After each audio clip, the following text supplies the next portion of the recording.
Hello everyone, Philip with Progressive Technology here.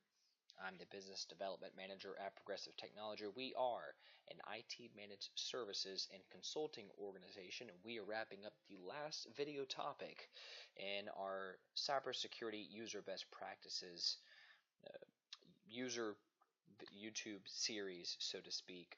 So we're finishing up and we're going to talk about data classification and access. Can't really secure your data and systems, which is mostly what is at risk here, if we don't know where it is and have some controls on who can access it. So to start off with, let's document and jump right in with what the principal two problems are as we approach this topic. Problem number one would be data sprawl. I'm sure many of you have heard of the term data sprawl.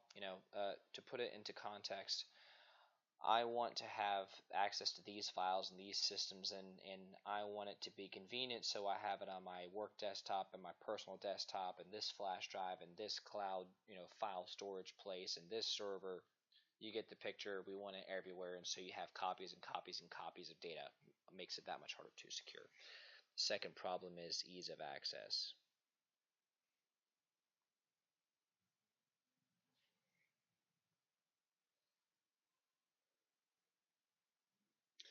Ease of access, we don't have many controls on who can access the data. People don't remember much now about the NSA Edward Snowden debacle, and not to get into the politics of it, but simply from an IT control standpoint, the NSA had all of this sensitive data posted on its SharePoint site. Edward Snowden did not have the permissions to access all the data that he extrapolated, but the issue is that it was just sitting there on the SharePoint server, so he was able to take flash drives and extract gigabytes worth of data.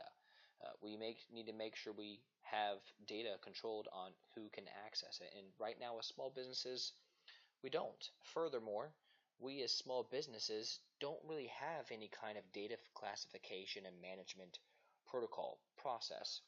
We have all these different kinds of data that we work with, and unfortunately, outside of maybe we have certain people who just don't use it, or maybe we don't set up accounts for.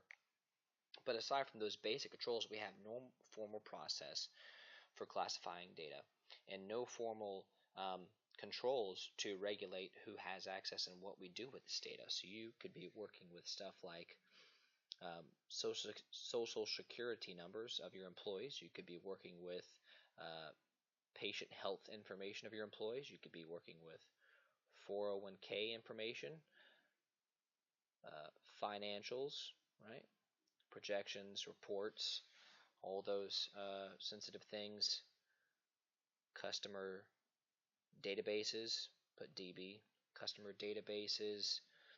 And then you could also be dealing with stuff that's less sensitive. Perhaps you even want it to be, everywhere out there, like marketing information, marketing collateral, marketing reports. Normal reports and notes might not be as sensitive, so maybe you don't care as much. We have all these different kinds of data that we as users handle, but we probably, unfortunately, treat them similarly, and we have no official process for controlling this.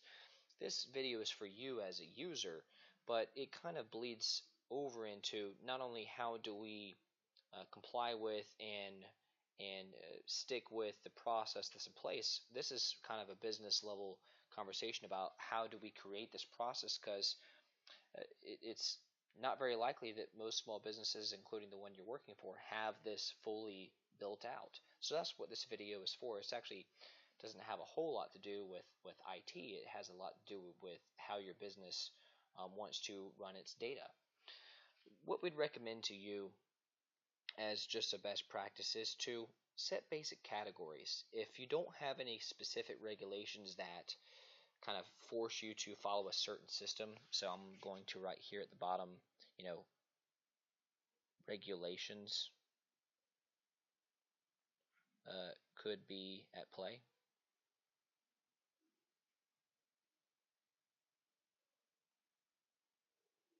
and then that changes the game for everything I'm about to tell you.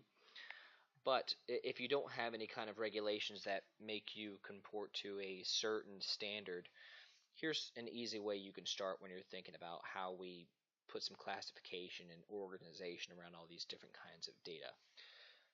Have three categories that involve public information, public data. You don't care who has it, the community, your customers, vendors, employees, it's all good. Then you could have a second category, private information, private data, only company. You have to be an employee to look at it. And then we could have a third category, which could be restricted. So, restricted. That's supposed to say restricted. It means that it's on a need to know basis. Not everybody needs to know, and you need to therefore regulate that data accordingly. So how do we go about tackling that monster, that process? Well, that's what we'll talk about in part 2 of this video. Once you have a process in place, what helps you create the process and how do you reinforce the process? So check in with us on part 2. We'll tackle that topic next.